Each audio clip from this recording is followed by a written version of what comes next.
When I picked up The Eyes and the Impossible, I had no idea it was written for children, and I'm here to tell you why you need to read it anyway.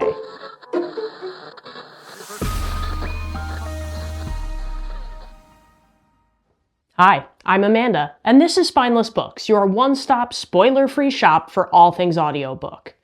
I was on a professional Zoom call recently, and the person I was chatting with had a bookshelf in the background, and I spotted Rick Rubin's The Creative Act, which to me is unbelievably good.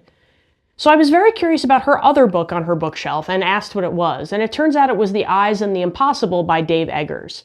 Now, I had never heard of this book, and we didn't talk about it at the time, but given that she had Rick Rubin's book and this book, I figured let me just put it on my list. Now, I was shocked when I started it to find out it's actually a children's book, but right away I was captivated, so I went ahead with it anyway, and boy am I glad I did. I didn't know very much about Dave Eggers. I'm familiar with the title of his memoir, A Heartbreaking Work of Staggering Genius. I think at one point I even owned it, but I've definitely never read it. But that's really all I knew about the guy. So when I found out that this book was actually written for who I would estimate are 9 to 12-year-olds, I was like, okay, let's just see how this goes.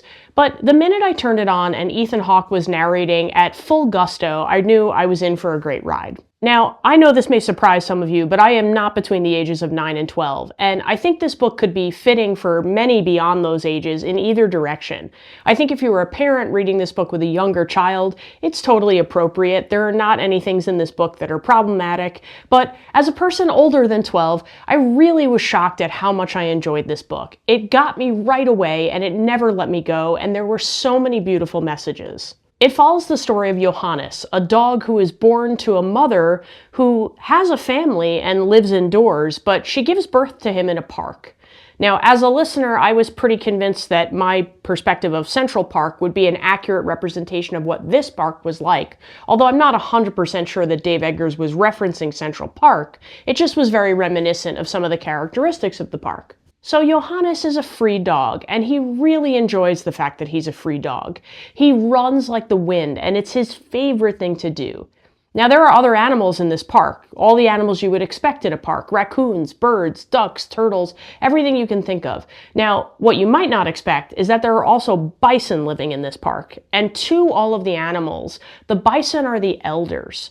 So these elders give Johannes a really important job. They ask him to be their eyes. They are in captivity, and while they're elders and they help the animals make decisions, they can't see everything that goes on in the park. But because Johannes can run like the wind, he can.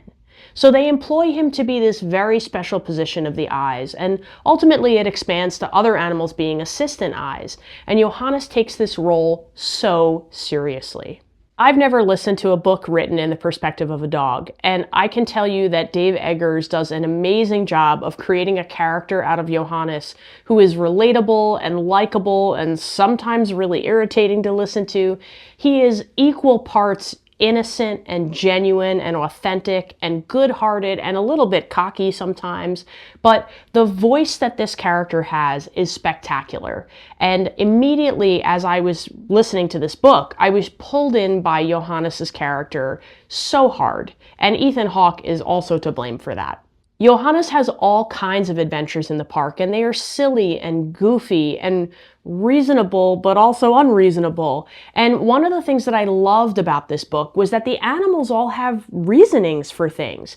Now, they're not the same as human reasonings, and they don't necessarily make sense to a human, but to the animals they make sense, and you get an understanding of that. And I really love the way we got a look into their logic, and their logic was not our logic, but it was logical.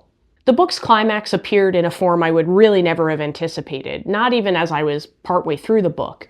But what I loved about the climax was that it brings up issues that really open the door for you to talk to kids. I mean, it would be a great conversation starter for adults too. But as an educator, I felt like there were so many things that it addressed, and in such a beautiful storytelling way. And I think while the book itself is not really having these conversations, it gives you a framework and a way to talk about many things like empathy and understanding and different needs to kids that I think is just brilliant. I cannot describe Ethan Hawke's narration as anything other than all out. He put 100% of himself into this character and all of the animal voices, which were distinct. He really went full throttle with this, and it was so worthwhile. My favorite parts were when Johannes laughs, because he has a really distinct laugh, and Ethan Hawke just went for it. And he went for it every time. And as much as I thought that, I don't know if he's the greatest actor for this, he was so good for this role, and I am really interested in listening to more of his books, but I really kind of hope they're children's books, honestly, because I don't know if I could think of him as anything other than Johannes ever again. Before I was even finished with this book, I was purchasing copies to give out to people because I knew it was so special, and it was just something that other people had to read, and I am so excited to be able to talk about this book with people soon. It's not brand new. It's been out for a while, but at this point, it's brand new to me, and I need everybody to know about it because it was that good. I think this book will reinvigorate what it means to think about others and consider the needs of others for adults and children alike. And adults, while this would be a hugely valuable book to talk with your kids, you're going to enjoy it just as much, if not more than them.